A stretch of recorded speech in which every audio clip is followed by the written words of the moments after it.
Jeremiah, Yirmiyahu, chapter 4.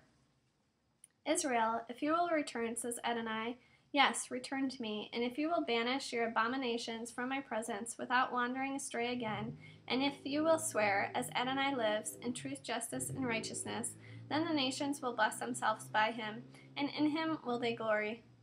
For here's what Adonai says to the people of Yehuda and Yerushalayim: break up your ground that hasn't been plowed, and do not sow among thorns. People of Yehuda and inhabitants of Yerushalayim, circumcise yourselves for Adonai, remove the foreskins of your heart. Otherwise my fury will lash out like fire, burning so hot that no one can quench it, because of how evil your actions are. Announce in Yehuda, proclaim in Yerushalayim, say, blow the shofar in the land. Shout the message aloud, assemble, let us go to the fortified cities.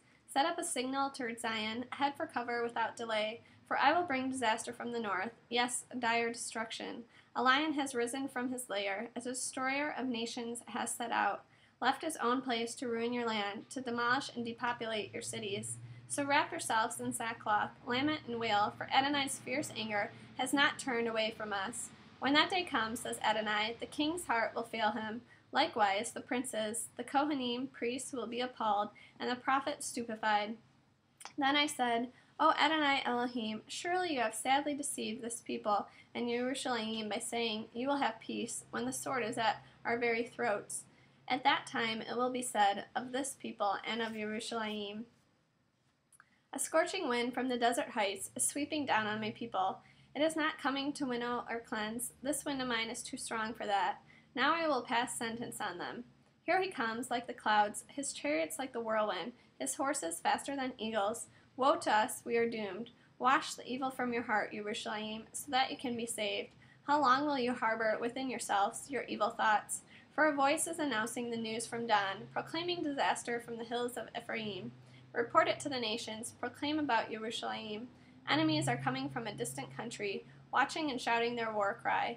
Against the cities of Yehuda, like guards in a field they surround her. Because she has rebelled against me, says Adonai, your own ways and your actions have brought these things on yourselves. This is your wickedness, so bitter. It has reached your very heart. My guts, I'm writhing in pain. My heart, it beats wildly. I can't stay still. Because I have heard the shofar sound. It's the call to war. The news is disaster after disaster.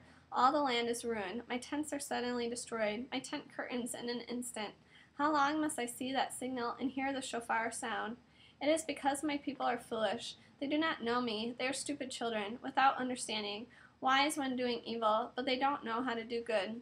I looked at the land. It was unformed and void, and at the sky. It had no light. I looked at the mountains, and they shook. All the hills moved back and forth. I looked, and there was no human being. All the birds in the air had fled. I looked, and the fertile fields were a desert. All the land cities were razed to the ground, at the presence of Adonai, before his burning anger. For here's what Adonai says, the whole land will be desolate, although I will not destroy it completely. Because of this, the land will mourn, and the sky above be black. For I have spoken, I have decided, I will not change my mind, I will not turn back.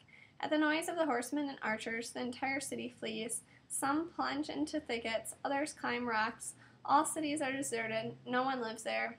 And you, who are doomed to be plundered, what do you mean by putting on crimson, decking yourselves with jewels and gold, enlarging your eyes and eye makeup?